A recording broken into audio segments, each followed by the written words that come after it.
and 5. 2. All right. We just got done with chapter 2 of WorldBreaker, a Fenrir story, and it's time for the motherfucking recap. To be honest with you, these are the ones we enjoy. These are the ones that is lit. All right.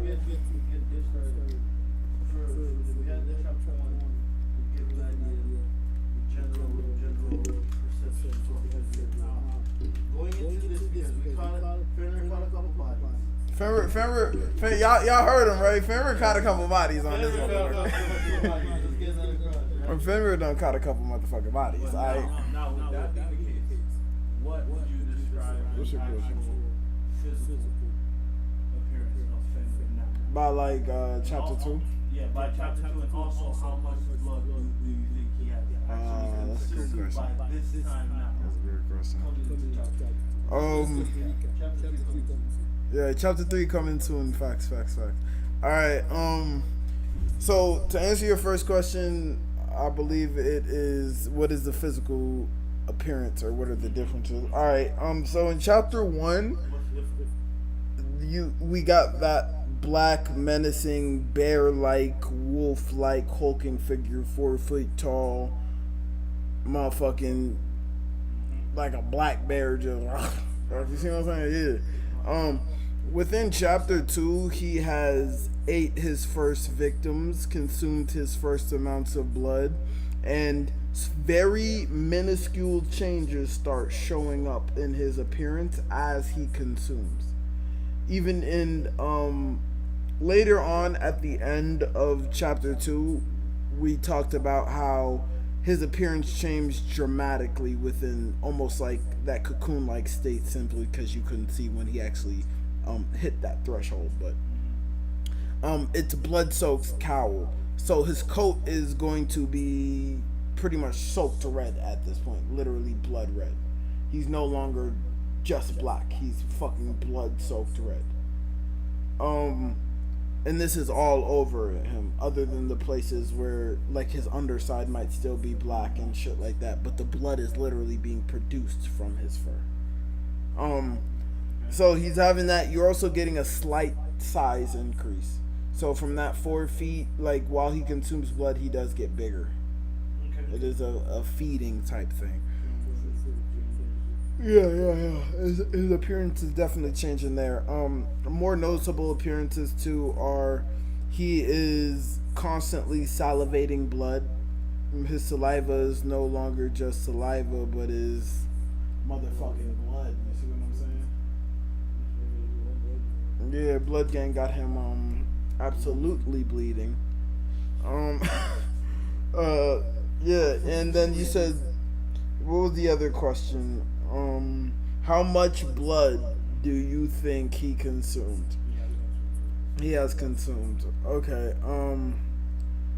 I'd say before killing Madame Huntress, I'd say he's around before killing Madame Huntress, he's that bordering that 9 gallons. Yeah. He's bordering that 8-9 gallons right before killing Madame Huntress. That's why when he hit that 10-gallon mark for Fenrir, you'll start realizing as you go on that the 10-gallon mark for Fenrir marks him at his noticeable change.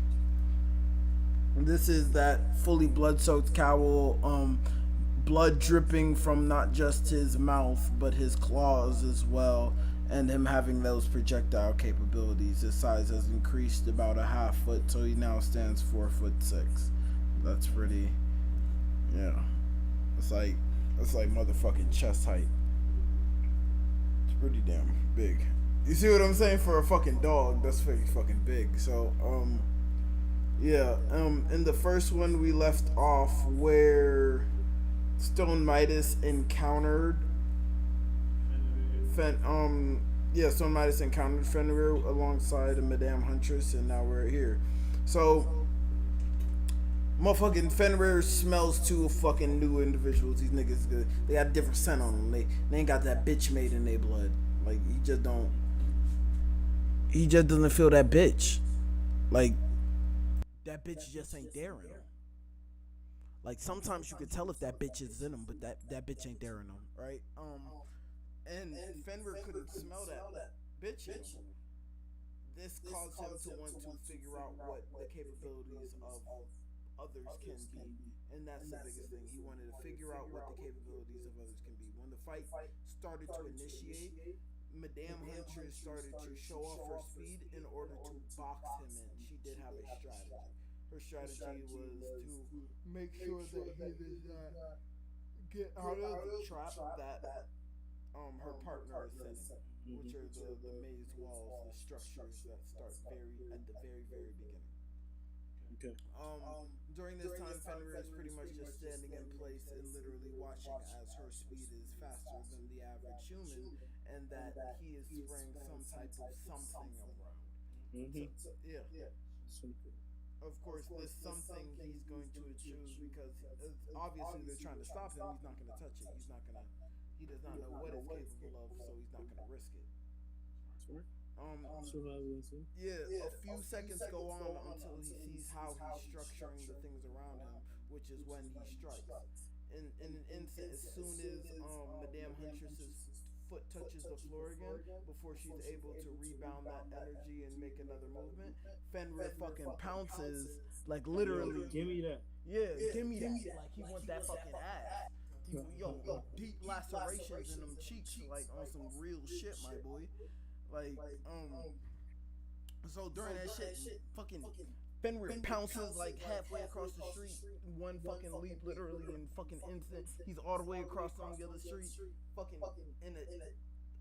Madame Huntress tries to fucking escape because her instincts are still telling her, like, in an instant, as soon as he fucking moved, all she heard was like a scream from all of her ancestors that said run.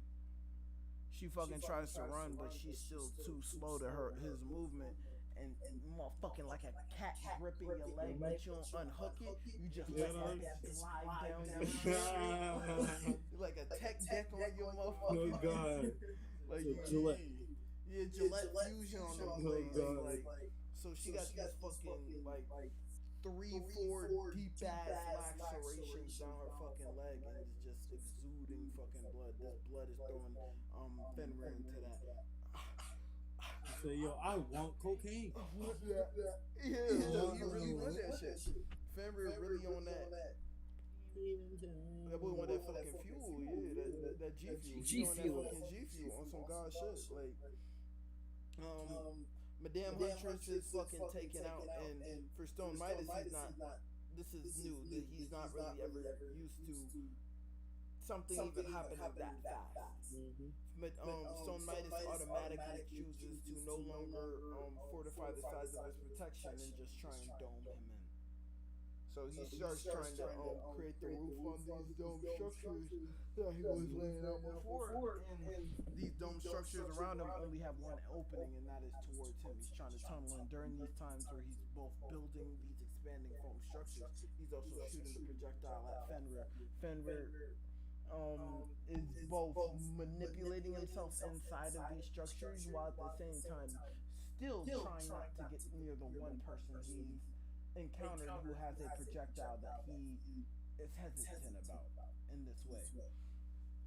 During this time, Madame Huntress takes out an ice tourniquet and is using her fucking power to tap into her ancestors so that she's able to like get past it. She's using the will and the strength of her ancestors to try and pretty much get her mind off of the pain and all that. She uses the tourniquet, and even as she's using the tourniquet, she's fighting blacking out. But luckily, her ally Stone Midas is doing all of this. That gives her all this time in order to do that. While she's even putting on the tourniquet right before she blacks out, she uses almost like a trump card. She taps into the real true strength of her power, the strongest her power is really able to go. because she is in a life or death scenario, and she taps into all of the will of her ancestors that had to keep moving no matter what, from the ones that had to get attacked by predators and keep running, from the ones that, even the ones that didn't make it but still fucking kept kicking for the last thing. Yeah, she tapped into all that energy so that she can still get up. While she fucking gets up and she puts less pressure on that fucking leg, you can see blood is fucking like, Pussy. yeah, like Water yeah, wet. water wetting, and even the tourniquet is fucking soaking up with blood already. And then she starts exuding her power again, like she rushes into an opening that is strategically set for her because she understands her partner so much. She mazes herself into the opening and then starts boxing and Fenrir. Very narrowly missing attacks because Fenrir is still very hesitant about the situation. He also is trying to see if he is willing to hit his ally. So he's not going on any outrageous things that he know for sure will risk his life. Yeah. So from this Stone Midas, like Stone Midas is also realizing that he's past half a tank on his expanding foam, and with this, Madame Huntress realizes this too, just based off of how much has been used up. While he's taking a shot, after he sees that he stays still just for a mere second, Madame Huntress chooses to grab him, take a full-on fucking throat bite, like motherfucking motherfucking blood Mortal Kombat in that bitch, but to get hit by that expanded foam just so that they can both be encased in that fucking rock hard like solid. As soon as that motherfucker's encased, Stone Midas, angry as fuck because she's also giving her life in order to do this, starts full blasting that motherfucker on there. Any fucking chance he gets, wherever he throws some shit on there, some fucking chunks of concrete or something, straight foaming that throw some shit. Yeah, hell fuck he is. Seals that motherfucker up to the point where that motherfucker had no more in that shit. Like, he finally feels as though it's been subdued. He hears nothing. It's the pressure that is building from that foam expanding within there with his thousands of parcels. That's fucking like Lifegate or whatever the fuck that Ocean Gate. That's like that Ocean Gate. R.I.P. R.I.P. Ocean Gate fucking pressure right now. Like literally a couple minutes pass. Literally a couple minutes pass, and he starts hearing chewing. He looks back at the structure and he starts seeing that small cracks are starting to show up all over the fucking structure because the battle isn't over. Used up all of his foam and everything. Speaking to himself and even saying it, like, I hear the chewing. Like, he literally hears. As soon as he hears that shit, he finishes that sentence, the fucking shrapnel burst. Fucking rock slapping that bitch in his face and the shit. Luckily, his skin is as hard as rock, so it doesn't chew. Just fucking like a Mike Tyson fucking at your fucking nose. So this nigga's bleeding from his nose and shit. Fenrir bursted out of that motherfucker. Hit a meagle little shot because he tried to hit a stone and did not hit it. Instead, let those blood crystals fucking crystallize and have a projectile attack that slashed that nigga in half. Like, damn. Fenrir, his bitch ass. Boy, that boy ate that shit the fuck up afterwards. So Fenrir pretty much gets the second body. Both of those supers, Stone Midas and Madame Huntress, are dead, and Fenrir has pretty much is consuming Stone Midas. From there, he's going to continue on with Onslaught in Chapter 3. Chapter 3 being I Am Citizen Z. Yeah, that shit. Mm-hmm. So I appreciate it. This was the WorldBreaker, a Fenrir story, Chapter 2's recap. It was fun. We will be creating releasing number 3. We also have other stories for other characters.